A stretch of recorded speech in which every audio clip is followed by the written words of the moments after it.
Hi and welcome again to knowledge is fun 2020। अभी पिछले video में हमने जिस टॉपिक पे बात करी थी वो था विशेष शिक्षा और सहायक सेवाएं।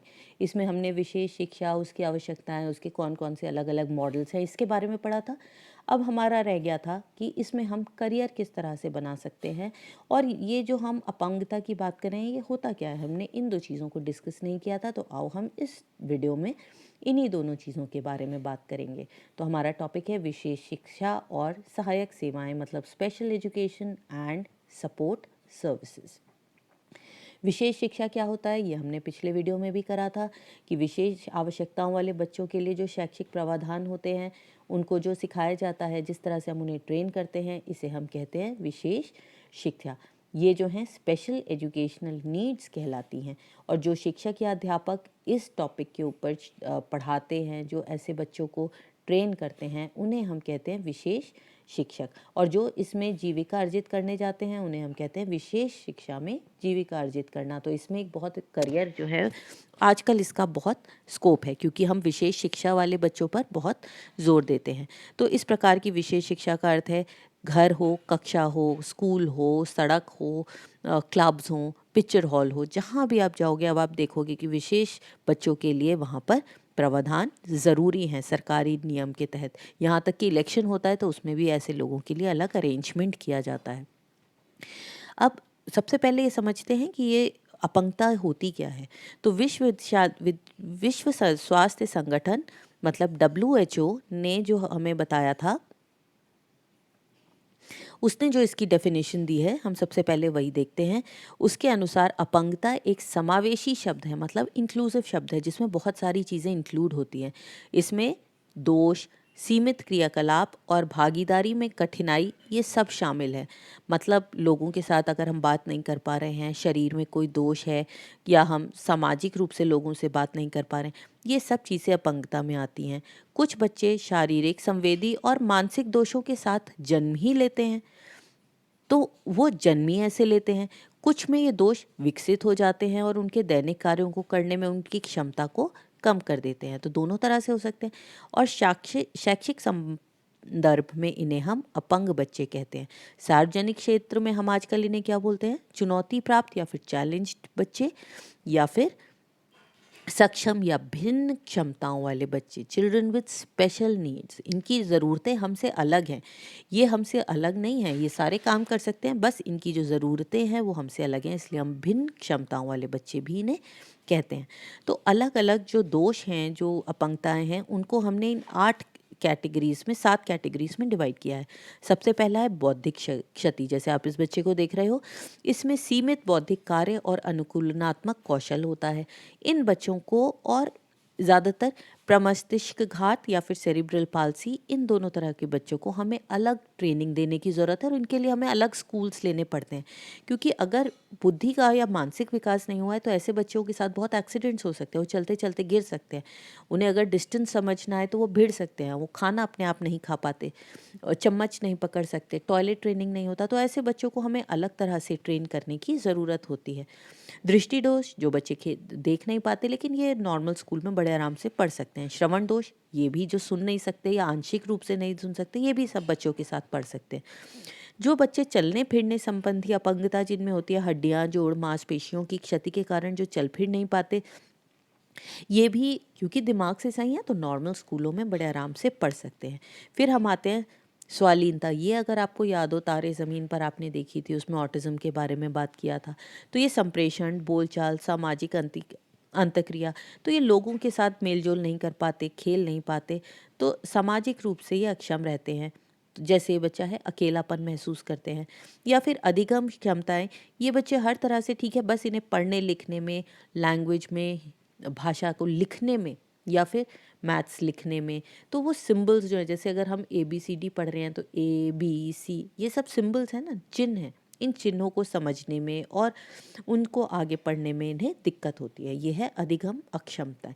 तो ये सारी अलग अलग तरह की अपंगताएं हैं, और इन बच्चों के साथ हमें अलग तरह से डील करने की ज़रूरत है। अब अपंगताओं के क्या कारण हो सकते हैं? समय के अनुसार हम इन्हें 3 श्रेणियों में बांट सकते हैं। वो 3 श्रेणियां कौन सी हैं समय के अनुसार? या तो जन्म से पहले।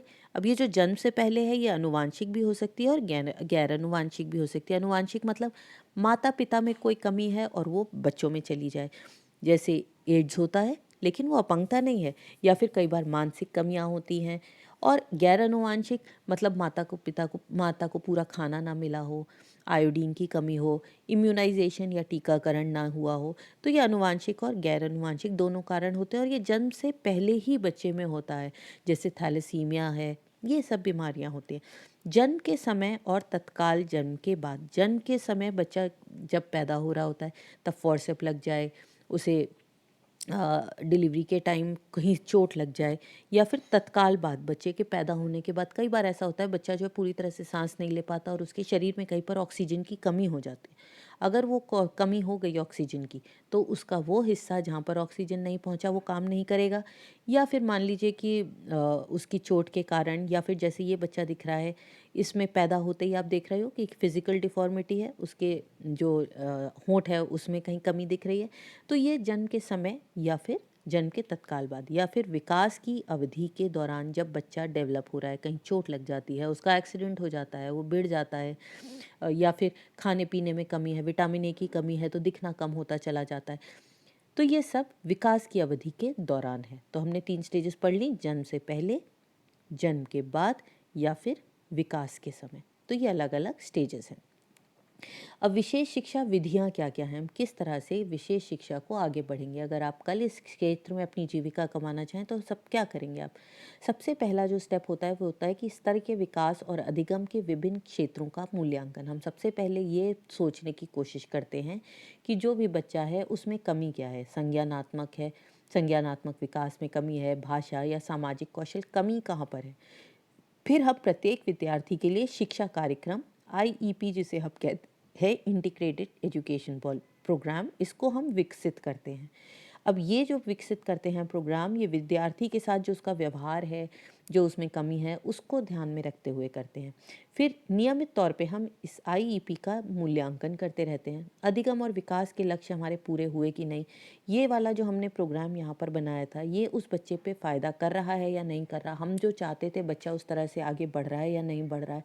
अगर नहीं बढ़ रहा है तो हम यहाँ पर स्टेज 2 में कुछ परिवर्तन करेंगे, और अगर सही बढ़ रहा है तो हमें एक और काम करना है कि सहायक सेवाएं उस तक पहुंचाएं, चाहे कि वो वाक चिकित्सा या स्पीच थेरेपी हो, या फिर ब्रेल हो, या हियरिंग एड्स हों, व्हील चेयर्स हों, स्टैंड हो चलने का, कोई भी जो भी सहायक सेवाएं उस तक उपलब्ध हो सकती हैं उसको उन तक पहुंचाएं, और वो बच्चे उसका आसानी से उपयोग करके अपने कार्यों को आसानी से कर पाएँ। अब कौन कौन से ज्ञान और कौशल की आवश्यकता है। सबसे पहला जो है कि उस जो भी व्यक्ति इसमें अपनी जीविका कमाना चाहता है उसे संवेदनशील होना चाहिए और संवेदनशीलता को विकसित अपने अंदर करना चाहिए। ऐसे शब्द और भाषा का प्रयोग नहीं करना चाहिए जो उस व्यक्ति के लिए सहानुभूति खाली दर्शाएं या महज दया करें, क्योंकि ये भी असम्मान दिखाता है। शब्द और भाषा जो है वो सम्मान दिखाना चाहिए, उम्मीद जगानी चाहिए, उस व्यक्ति को मोटिवेट करना चाहिए, इंस्पायर करना चाहिए। ऐसे व्यक्तियों को सिर्फ हमारी सहायता की और हमारे साथ की ज़रूरत है। फिर अलग अलग तरह की जो विकलांगता है उनके बारे में जानकारी होनी चाहिए कि कौन सी अपंगता में क्या कमी हो जाती है, कौन सी विकास विशेषताओं में उनमें कमी है, कठिनाई है, उस सबको पता करना है।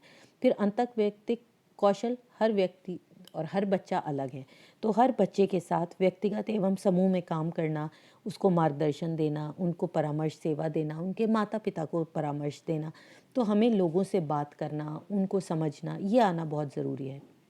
फिर आता है शिक्षण कौशल, पढ़ाने की कला, उसका विज्ञान, ये सबसे इम्पॉर्टेंट है। किस तरह से हम उसको ट्रेन करें कि वो अपने कार्यों को कर पाए। पाठ के अलग अलग हिस्सों को छोटा करें, उनको आसान करें ताकि वो समझने में आसान, इंटरेस्टिंग हो, बच्चे को सीखने में मज़ा भी आए और वो उसे समझ सके। बच्चे की स्पीड पे पढ़ाना, बच्चे की ज़रूरतों के हिसाब से पढ़ाना, ये बहुत ज़रूरी है।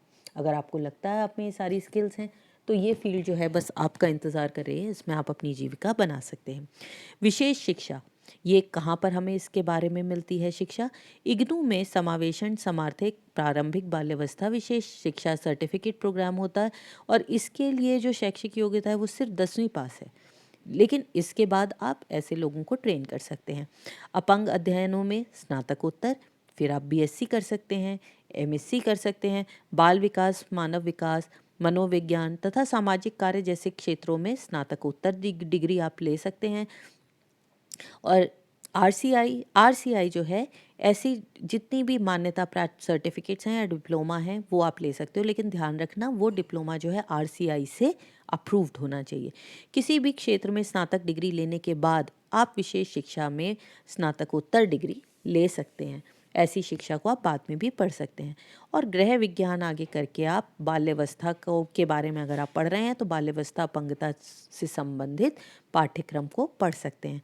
तो इसमें से आप कुछ भी कर सकते हो, और जितना ज़्यादा आप ऊपर की पढ़ाई करते जाएंगे उतने ज़्यादा आपकी स्कोप बढ़ता चला जाएगा। अब सबसे इम्पॉर्टेंट जो चीज़ है कि इसमें हम अपना कार्यक्षेत्र कैसे चुन सकते हैं, हमारा करियर क्या है इसमें।